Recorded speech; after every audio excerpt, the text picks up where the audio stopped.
Carlos, gracias por tu tiempo, un placer tenerte, charlar con vos, con un tema tan importante que nos está preocupando a todos, que es la salud mental, ¿no?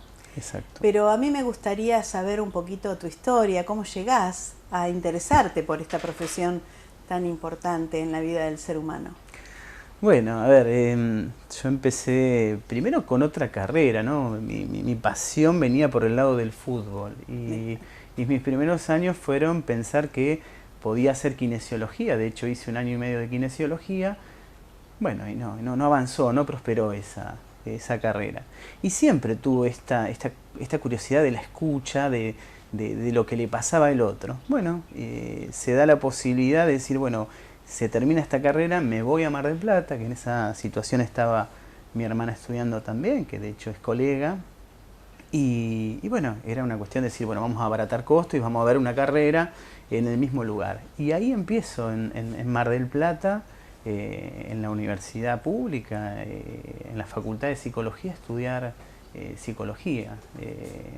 Rápidamente tengo la fortuna, ¿no? Digo que fui un agradecido que al poco tiempo puedo entrar a trabajar, primero como secretario, después como coordinador de grupo. Me fui formando mientras estudiaba en un ámbito laboral justamente de adolescentes, con la vieja ley de salud mental, donde había hospital de día y había un buen dispositivo grupal. Entonces ahí como, bueno, me fue interesando mucho más. Ahí es como digo, bueno, esto parece ser lo mío. Que siempre es complejo en lo introductorio, todos los que se van a estudiar, Silvia, los primeros 3 años son difíciles de decir me gusta, no terminas viendo realmente un paciente en vivo, es decir, es complejo. Pero bueno, me empecé a enganchar, la facultad me brindó la posibilidad de conocer muchas escuelas, ¿no? Y bueno, y me fui apasionando de a poco con la escucha y bueno, y hoy acá estoy ya hace casi 20 años ejerciendo esta profesión. 20 años. ¿Y hay algún cambio notable en estos 20 años en cuanto a la salud mental de la población? Y hay, a ver, y también parece una contradicción, ¿no?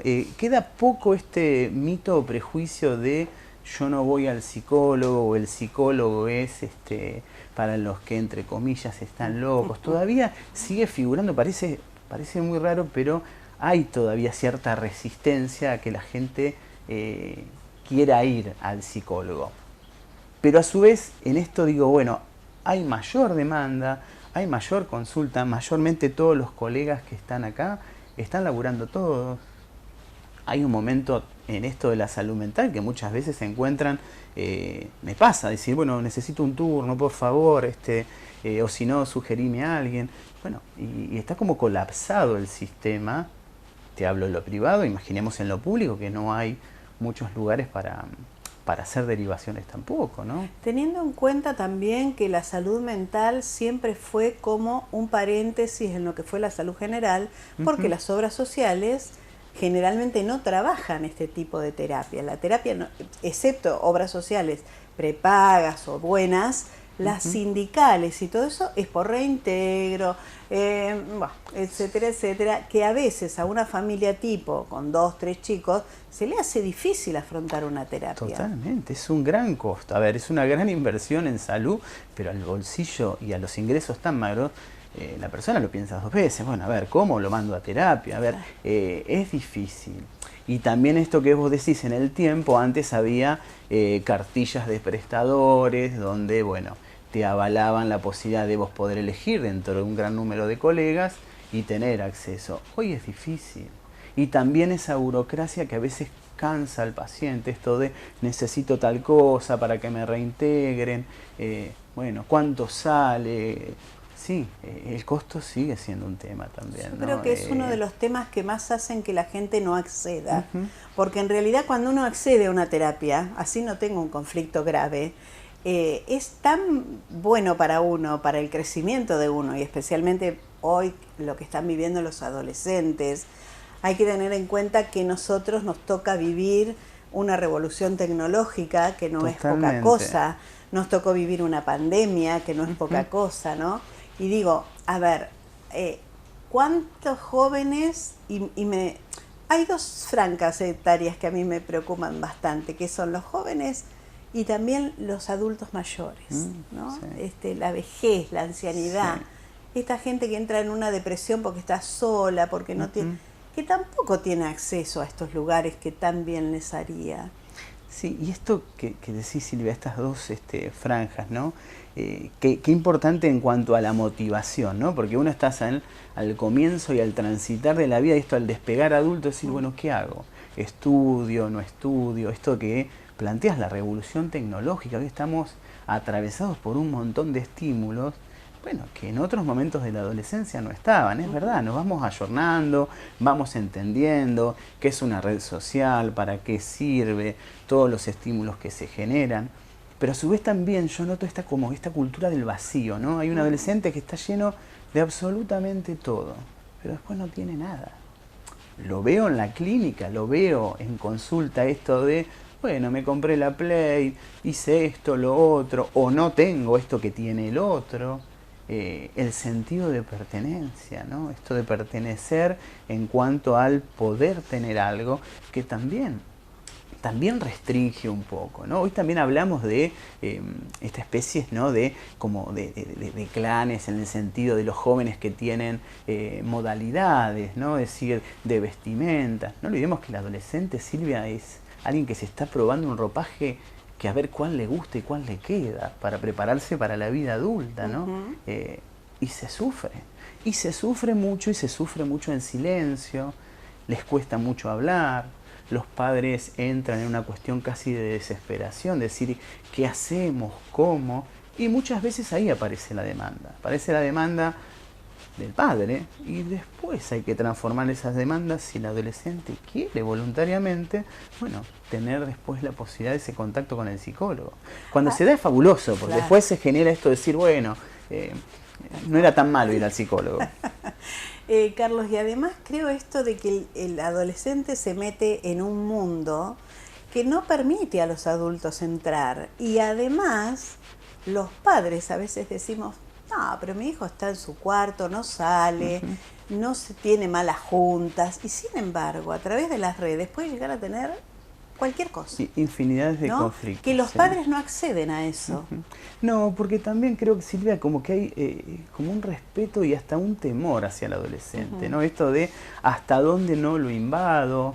O no entienden directamente. Sí, exacto. Sí, porque son como hablar dos mundos distintos, idiomas extranjeros en ese punto. Pero bueno, cuando se puede dar eso con el diálogo, con la apertura de las dos partes, ¿no? Yo creo que siempre de tomar a un adolescente en consulta, lo primero que trato es plantearle y ser sincero con el adolescente que voy a necesitar la colaboración de los padres, que voy a necesitar ese ida y vuelta. Y al padre también le digo lo mismo, es decir, que la idea es vincular. Puede ser una crítica o no, que pueden hacer otros colegas, ¿no? Yo trato muchas veces de generar rápidamente que se pueda dar ese vínculo, es decir, bueno, trabajemos el problema. También entendiendo esto que hablábamos, ¿no? Que hoy no es fácil sostener terapias en el tiempo prolongadas. Claro. La necesidad es, quiero resolver esto, quiero resolver lo más rápido posible y bueno, y que se termine. Cuando está un conflicto que está atravesando la vida familiar y la vida social de esa persona, ¿no?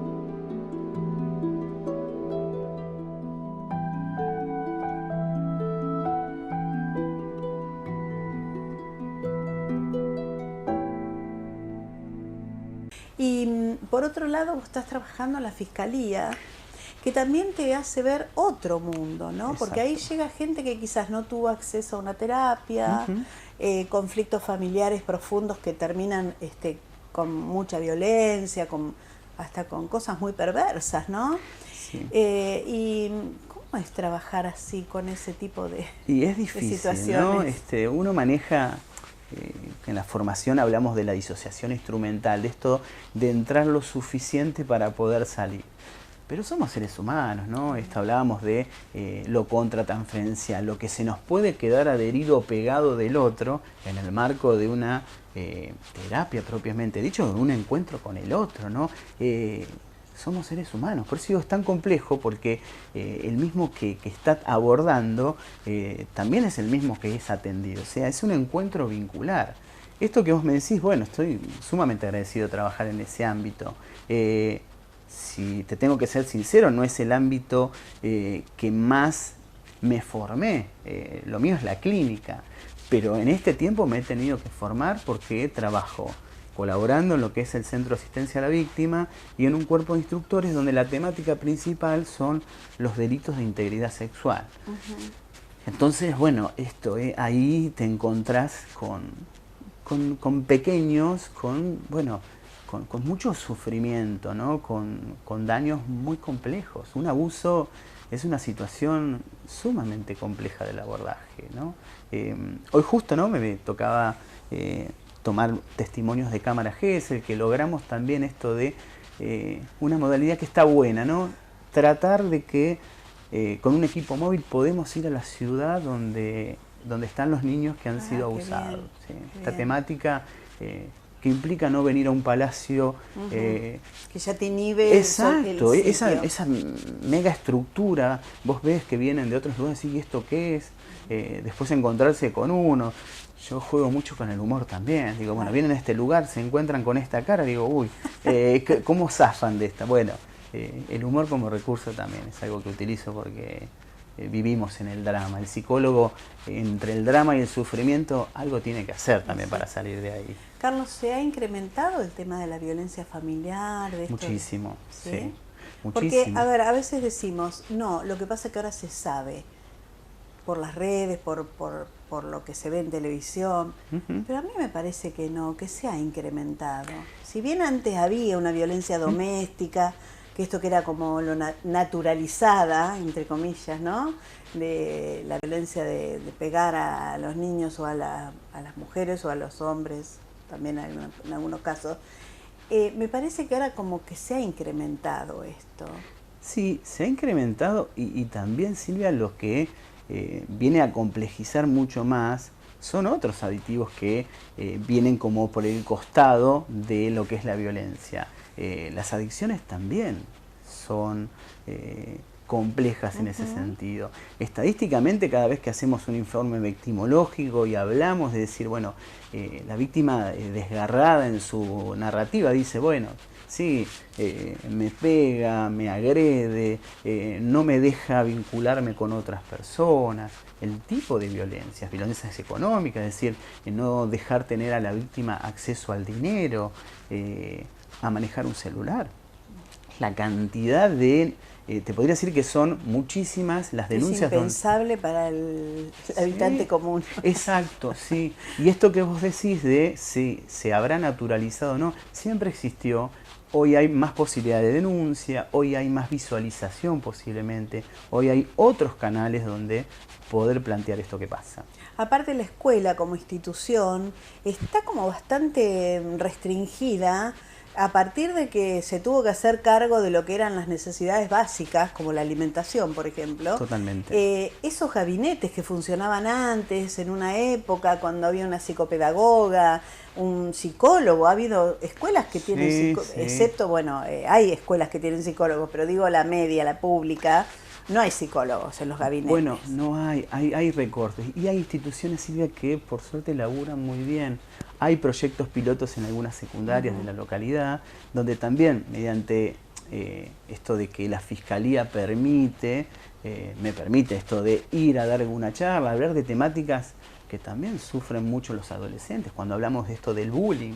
Es decir, creo que también poner el nombre a algunas situaciones da como decir, esto me pasaba. Antes era, me cargan, me agarran para la joda, me dicen esto, lo otro. Hoy se habla de situaciones donde un niño o un adolescente sufre este acoso escolar por parte de otros y la pasan muy mal. Por eso también esto de decir, bueno, hablar de estas temáticas, abordarlas, hablarlos con los alumnos. A veces se dan talleres buenísimos, Silvia.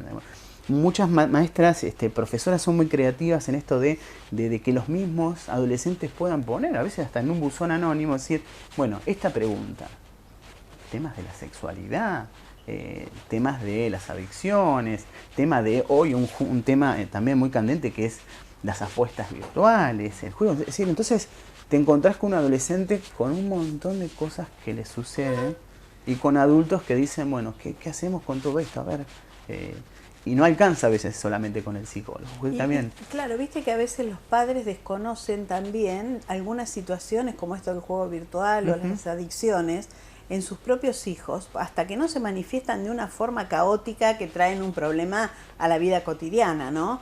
Qué difícil que es abordar si no se hace a través de talleres que tendrían que participar los padres también. Totalmente, ¿no? Sí, tienen que ser, abiertos a toda la comunidad para que se pueda entender.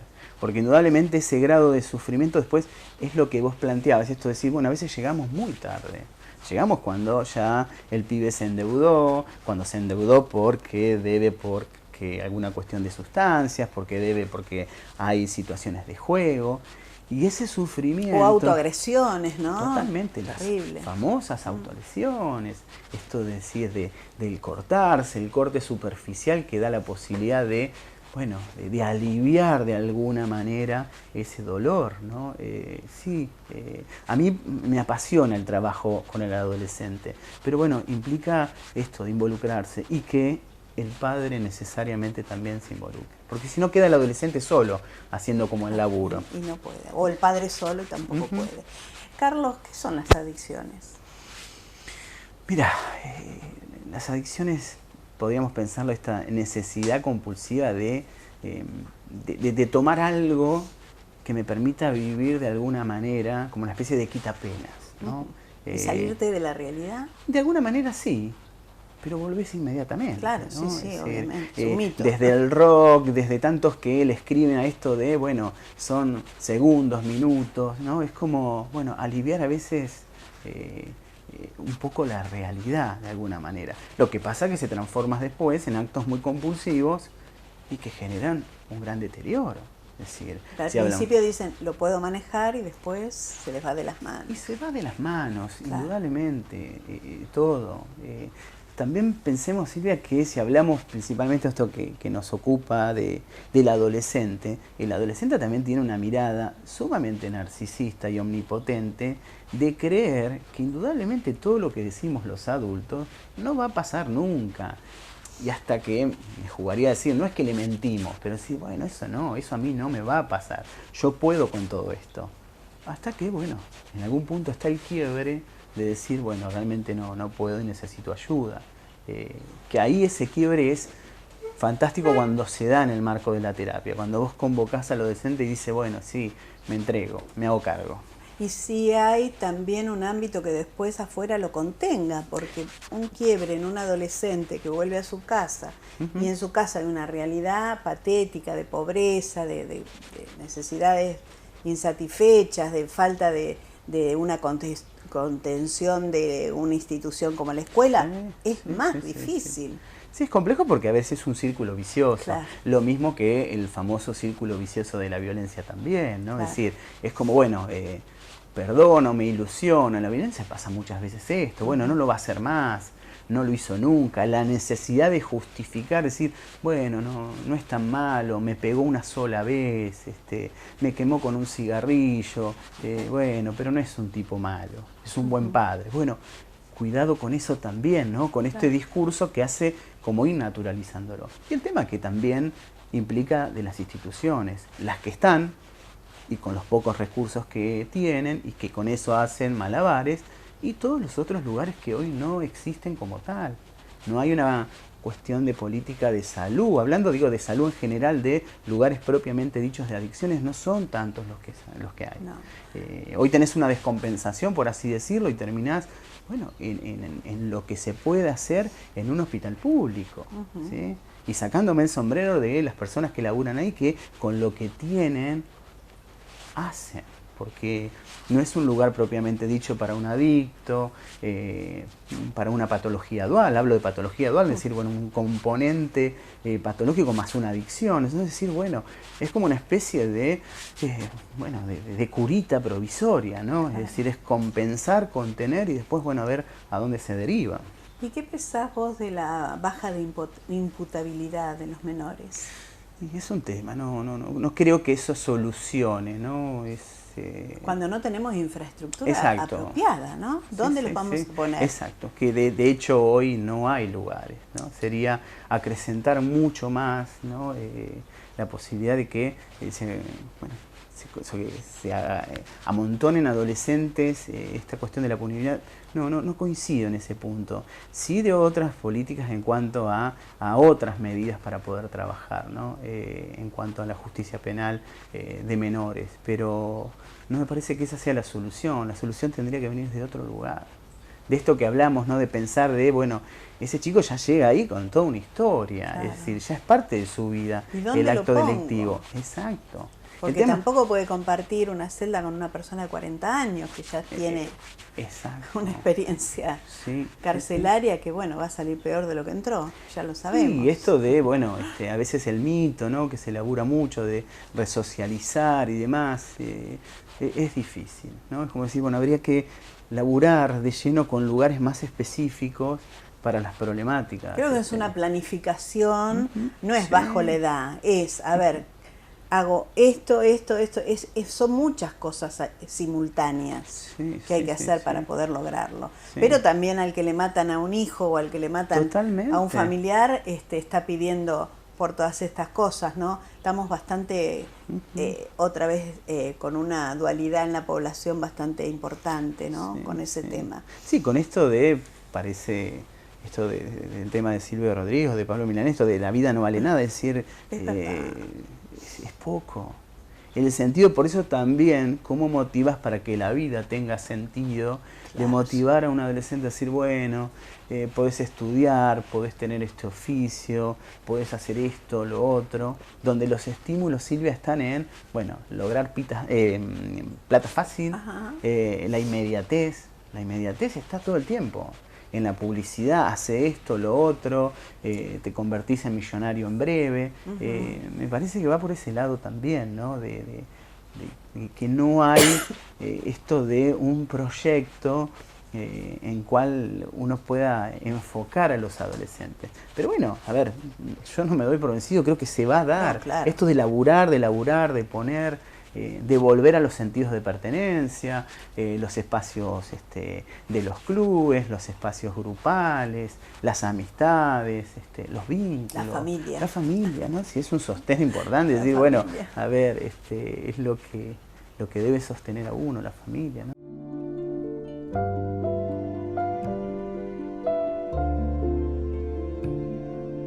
Carlos, y si nos vamos a la otra punta, a los abuelos, a las personas mayores que están solas, que también hay un vacío en cuanto a pertenecer a una familia, ya si no podés valerte por vos mismo, es muy difícil que una familia te pueda sostener.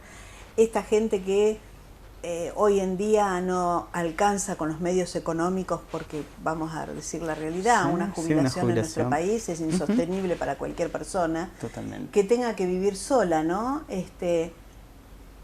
¿Cómo se hace?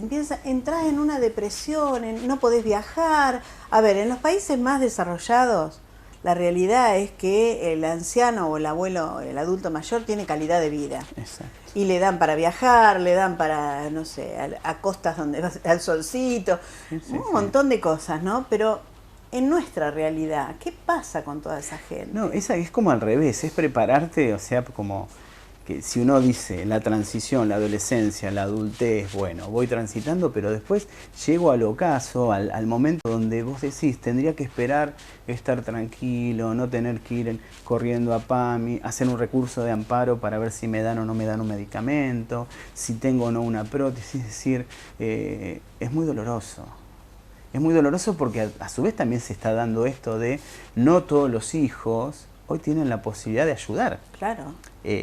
Lo económico atraviesa y también, bueno, esta cuestión, ¿no? del anciano en el sentido de ese abandono, ¿no? El despojo, eso todavía sigue existiendo, ¿sí? Esto del valor de desuso, por así decirlo. Por eso también hay grandes colegas que se dedican a la ancianidad, hay mucha gente, acompañantes terapéuticos, talleristas, es decir, hay gente y volvemos otra vez a lo económico. A lo económico, que a ver, que hacen un gran laburo, que reciben una paga muy magra. ¿Y cómo motivás a alguien que labure con esa población? A una enfermera que tiene que cambiar pañales, que tiene que estar. Entonces decir, bueno, me parece que estamos mirando mal cómo damos calidad. Entonces decir, la atención de un anciano tendría que ser también muy valorada en cuanto al personal que se contrata. Hay que pagarles bien a esa persona también.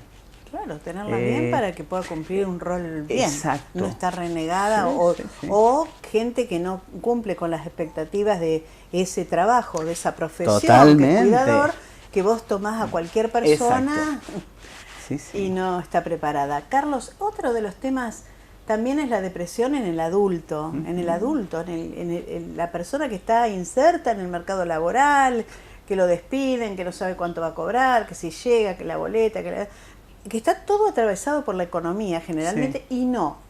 Porque también vemos gente con muchos recursos que tienen un vacío existencial muy grande, que no saben qué hacer con su vida. Bueno, también ha cambiado mucho la clínica, que hoy también se ve que mucho adulto que pensaba nunca terminar un espacio terapéutico empieza a pedir ayuda. Ese vacío, esto de decir, esto viene también de otro tiempo, decir, bueno, ¿qué me pasó? ¿Por qué tengo ese agujero en el alma que no sé qué hacer? Claro. ¿Qué me motiva? También, ¿no? Los vínculos, las redes. Porque también uno dice, bueno, uno va creciendo y muchas veces las redes se van achicando. Yo hago un papel, digo, fundamental en pensar al otro vinculándose, valga la redundancia, con un otro, ¿no? Es decir... Eso es fundamental para la vida, ¿no? Creo que es fundamental. Bueno, a ver, trato de ser coherente en lo que le planteo al otro. Yo he edificado mi vida, bueno, con lo familiar, y ahí nomás las amistades y los vínculos, ¿no? Creo que sin eso... Se escucha mucho hoy, estoy bien solo. Sí. ¿No? ¿Es un cambio de paradigma o realmente es una persona que no lo está bien sola y es la única oportunidad que tiene? Bueno, también esperemos que el otro, cuando diga eso, posiblemente pueda o no mentir. Sí, también diría, ¿qué pasa si alguien se ha reencontrado con uno mismo y está bien, ¿no? Porque ese laburo para llegar a estar bien con uno mismo, no necesito tanto del otro. Me parece que también está bueno, ¿no? Claro que sí. Sí, que también mucho hoy le están escapando a los vínculos. Hoy los vínculos están difíciles. Hoy, más allá de que también hablamos de la virtualidad, hoy se puede tener una relación vía una red social, encontrarse con un otro. A la gente le cuesta cada vez más vincularse, porque no hay tolerancia, porque no hay esa cuestión empática con el otro, y los vínculos duran muy poco tiempo. Entonces me parece que eso que vos decís, estoy bien solo o me arreglo solo, bueno, quizás no necesito tanto del otro. Podría pensarse también en ese tema. Sí, hay mucha gente ya consagrada que elige eso. ¿Sí? No, yo no quiero problema, no quiero conflicto. No quieren hijos, no quieren pareja. Bueno, pero también, Silvia, cambió esta idea, ¿no? De lo consagrado. Estamos en una sociedad muy conservadora, azul. Sí. Esto de tenés que tener hijos, tenés que tener la casa, el auto. Bueno, qué bueno que alguien diga, no, yo no quiero nada de eso. Y soy feliz, y viajo, o hago mi vida. Sí, y no me lo cuestiono. No me lo cuestiono. Si yo no cuestiono al otro que elige, bueno, en eso también se labura mucho. Hay mucho sufrimiento de alguien que dice, a ver, a mí me miran como el raro de la familia, y yo todo eso no lo quiero. Claro. ¿Que está mal que no quiera ser como el otro? Yo creo que de ahí parte el respeto, ¿no? Exacto, sí. Y construir a partir de esa diferencia. De ese respeto. Carlos, ¿con qué soñás? Qué tema, ¿no? Mirá, mi sueño es ver feliz a mi hijo. Creo que el mayor sueño, anhelo, es Lorenzo, ¿no? Que él esté bien, principalmente. Obviamente mi familia, mi compañera, Paqui, mis amigos, pero quiero que mi hijo sea feliz. Sí, sueño con eso. ¿Y estás atento a su desarrollo, a lo que él hace, a sus actividades? ¿Sabes que sí? Creo que también esta posibilidad de la coherencia, ¿no? Digo, si yo, a ver, más allá que soy un profesional y ahí cuando se abre el telón, ahí está el profesional. Pero digo, soy un ser humano que trata de ser coherente. Yo trato de decirle al otro que no perdamos tiempo. Esto es muy corto, Silvia. Ay, sí. Lamentablemente, ¿no? Cuando hablamos de esto de, bueno, primer clase, me acuerdo, bueno, la única certeza es la muerte. Uy, digo, qué carrera elegí, ¿no? Esto, el tiempo, sí. Nos podemos distribuir los tiempos, ¿no?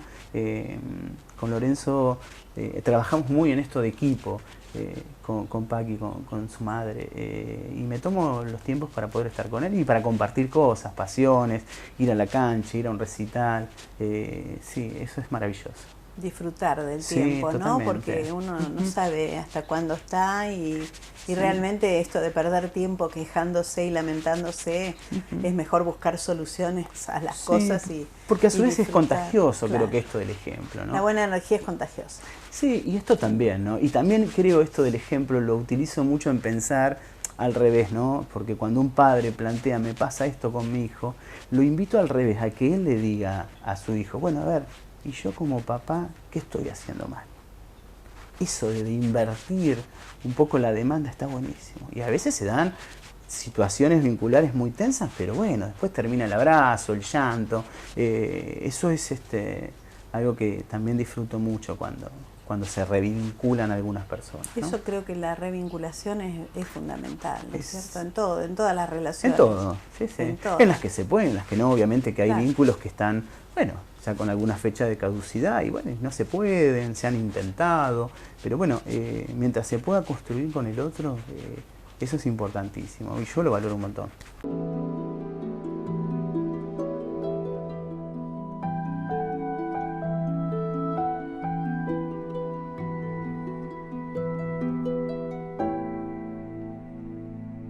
¿Qué patología mental te preocupa más?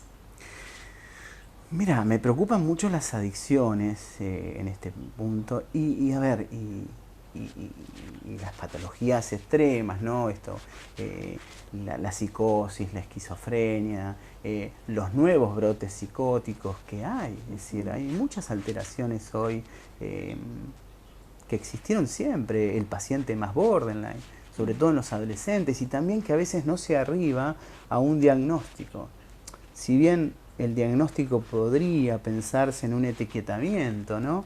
Que a veces lo necesitan las obras sociales. Nosotros tenemos ese famoso manual, el DSM-5, donde nomenclas tal patología porque reúne ciertos criterios clínicos. Pero a su vez dar con una orientación en qué le pasa, qué síntomas, y trabajando en equipo. A veces no alcanza con la mera terapia. Yo a veces necesito que si el paciente está sumamente alterado, desbordado, muy ansioso o muy deprimido, posiblemente necesito la interconsulta con el psiquiatra. Claro. Se trabaja en ese equipo. Aparte, ¿sí? a veces una medicación bien aplicada ayuda un montón a un resultado en una terapia, ¿no? Sí, sí. Y salir de esa cuestión omnipotente, también veo mucha lucha hoy hay un montón de diversidad de posibles ayudas, ¿no? De muchas terapias alternativas, se cuestiona el valor, ¿no? Ético, profesional, de formación. Yo tendría respeto. Hay algunas que pueden, que sí, que no, pero mayormente creo que lo que le hace bien al otro, bueno, vamos por ese lado. Vamos por ahí, pero haciendo algo, ¿no? Si no sería muy soberbio, el mundo tendría que ir a terapia. Claro. Si alguien viene y me consulta, dice, bueno, para nada, porque a veces te llega alguien con la ilusión de decir, yo quiero ir con usted, uy, sí, qué bueno, pero es que claro. yo no he dado tanta plata a la gente para que vengan a mí, ¿no? Uso el humor para decir, si viene alguien, sí, bueno, mira, si le fue bien al otro, genial, porque se comprometió, claro, yo no tuve nada que ver y me corro. Aparte la empatía, ¿no? También del terapeuta con el paciente. Sí, eso es algo que es fundamental. Es fundamental y creo que también durante tantos años poder laburar con eso, eso es reconfortante también. Y en aspectos como esto que hablábamos de la fiscalía también, ¿no? Para mí fue algo complejo pensar que un psicólogo varón, que mayormente los denunciados en los abusos sexuales son hombres, claro, ¿cómo iba a ser? Y la verdad que bueno, no me va para nada mal y logro poder que una niña o un niño me cuente lo más desgarrador de un testimonio de abuso. Así que bueno, ahí vamos. Y Carlos, ¿qué pasó en la pandemia? Como pasó de todo, y parece que no hubiese pasado, ¿no? ¿Qué paréntesis en la vida? Sí. Pero, ¿qué pensás de la pandemia? Fue muy raro todo. También, ¿no? Es como se romantizó la idea por momentos que íbamos a ser mejores. Y también que era peor o malo, también iba a ser más malo y también creo que lo fue, ¿no? sirvió para cosas, para juntarse, para estudiar, para formarse, para ver qué pasaba con ese encuentro con el otro, para pasar días y días con la familia, para cocinar, para hacer. Después llega un momento raro de decir, bueno, a ver, listo, que esto se termine. Pero creo que también esto de ese encierro, en algún punto el que lo pudo capitalizar, creo que algo quedó ahí, ¿no? Y el que no, tuvo problemas de salud mental. Totalmente, porque también estamos todavía evaluando secuelas de lo que ha quedado de ese paréntesis. Vos decís, bueno, parece allá lejos y quedó mucha cuestión post pandemia, sobre todo en esto de esto que hablamos en cuanto a la tecnología, algunas situaciones que se dieron en la pandemia, porque también se fue desarrollando esto de lo criollo, avivarse, hubo estafas, hubo muchas cosas de estos delitos económicos que hoy están a la orden del día. Se dio mucho de eso, ¿sí? ¿Vos crees que fue un ensayo para la humanidad o fue realmente...? Yo creo que fue una alerta esto de decir, bueno, no se confíen que en algún momento alguien apaga el interruptor y se termina. No se hagan los vivos y disfruten, ¿no? Porque creo que en algún punto decir, bueno, ¿qué nos pasaba? Sobre todo con la desinformación o la gran cantidad de información. Entonces, en un punto decir, ¿qué hacer? Y después, a ver, no había grandes antecedentes y formación y lecturas de qué iba a ser una persona en una pandemia. Entonces salía mucha gente a hablar. De hecho, también a mí me han consultado, me han hecho notas, decir, bueno, genial, pero hay cosas que yo no sé. Dice una cosa, claro, otro a mí me está otra. atravesando la pandemia también. Entonces también y la virtualidad, a mí una de las cosas que vino para quedarse es la atención virtual de los pacientes. Hoy me permite tener pacientes a nivel local y pacientes que andan por la vida en otros lugares del mundo. Entonces también creo que eso vino como para ganar otras cosas. O sea, lo bueno y lo malo de esa situación, ¿no? A mí me quedó mucho aprendizaje. Me quedó Yo creo que sí, que si uno lo canalizó para bien, fueron momentos de mucho recogimiento, ¿no? También de muchos problemas, volvemos otra vez a lo económico que nos atraviesa tanto, totalmente, ¿no? Porque sí. gente que había logrado tener algo laboral se le vino abajo. Los lugares que fue se cerraron. difícil, sí. ¿no? Y ni hablar para el sector sanitario, para lo que fue la salud. Sí. Que por momentos, a ver, pasaron de ser aplaudidos, odiados, con carteles a ver si nos contagiaban. Fue, me parece, muy vertiginoso esto de aplaudir, no aplaudir, qué hacer, ¿sí? Y la gente que quedó colapsada, todas las pérdidas económicas y las consecuencias en la salud mental también. Mucha gente quedó con mucho temor. Ahí también se desarrollaron muchas cuestiones fóbicas también. Imaginemos que alguien que estaba laburando y trabajando en una cuestión de una patología muy fóbica, esto de, bueno, ¿qué hago? Vivo con lavandina, con alcohol en gel, tomo esto, lo otro. Fue muy difícil también. ¿Sí? Carlos, ya estamos finalizando, me quedaría ahora charlando con vos, ¿no? Porque hay tantos temas para abordar. Sí. Pero como conclusión a esto, ¿cómo preservar nuestra salud mental? ¿Cómo poder sostenernos en esta vida que nos toca tan difícil en este momento, de atravesar circunstancias duras económicamente, bueno, como decíamos, de conflictos sociales muy intensos? ¿Cómo preservamos la salud mental? Sí, mira, no creo que, a ver, la idea de... Que no debe haber una receta mágica, pero hay tips para tener en cuenta. De hecho, si la tenés, pásamela, pero a ver, Silvia, yo creo que es un poco, principalmente, buscar la acción, ¿no? Porque si no, esto que también pasó en la pandemia, esto de pensar y sobrepensar, la posibilidad de que no se nos pase el tiempo sin hacer. Entonces decir, bueno, quiero estar con amigos, bueno, quiero hacer ese deporte, quiero tocar un instrumento. El disfrute, ¿no? El disfrute, yo creo que está puesto en eso. Y el disfrute con lo que tenemos, es decir, bueno, con lo que hay, es decir, me parece en ese sentido. Y lo vincular, hay una salvedad de lo vincular. Los amigos, los vínculos familiares, los grupos. Hay mucha gente sale a hacer running, sale en las bicicletas, es decir, se ve movimiento. La gente también tiene necesidad. Esto es decir, estoy bien sola, pero bueno, sola de pareja. Pero después tengo mi grupo, voy a salsa, voy a canto, hago. Sí, me parece junto que... una peña, ¿no? Exacto, No sí, es hago un necesario. viaje, Claro. esto de repartir lo individual, respetar lo individual, también aportar que las parejas puedan seguir funcionando. Esto de decir, bueno, viene un hijo al mundo, decir también, ¿no? El rol familia, el rol pareja, y no perder también la individuación, que es tan importante, ¿no? No perdernos, ¿no? En esto de desear y de buscar estar bien. Tener una mirada más generosa con el mundo, ¿no? Y con la vida. Sí, Sí, que a veces a mí me resulta fácil esto, ¿no? Y necesaria. A ver, yo si puedo no tener conflicto, estoy tranquilo. Creo manejarme de esa forma. Por suerte tengo muy poca dificultad con la gente y el humor. Creo que a mí me gusta mucho reír y hacer reír. Eso también es algo que disfruto mucho. Carlos, muchísimas gracias por gracias tu a tiempo. vos y al Muchas espacio. gracias. Ha sido un placer. La vida es una moneda, quien la rebusca la tiene. Ojo que hablo de monedas, sino de gruesos billetes. Mi vida es una hoja en blanco, un piano desafinado, 10 dedos largos y flacos y un manojo de palabras. Solo se trata de vivir, esa es la historia. Una sonrisa en el ojal, con la idiotez y la locura de todos los días. A lo mejor resulta bien.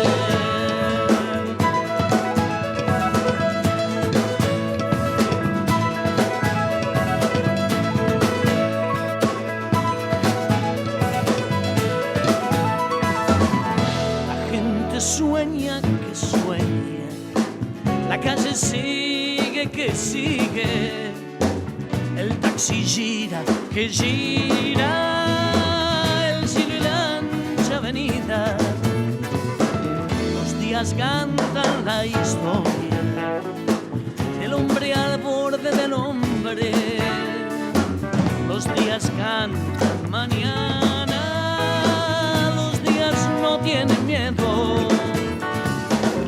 Solo se trata de vivir, esa es la historia. Un amor sin amor, con la inocencia y la ternura que florece a veces, a lo mejor resulta bien.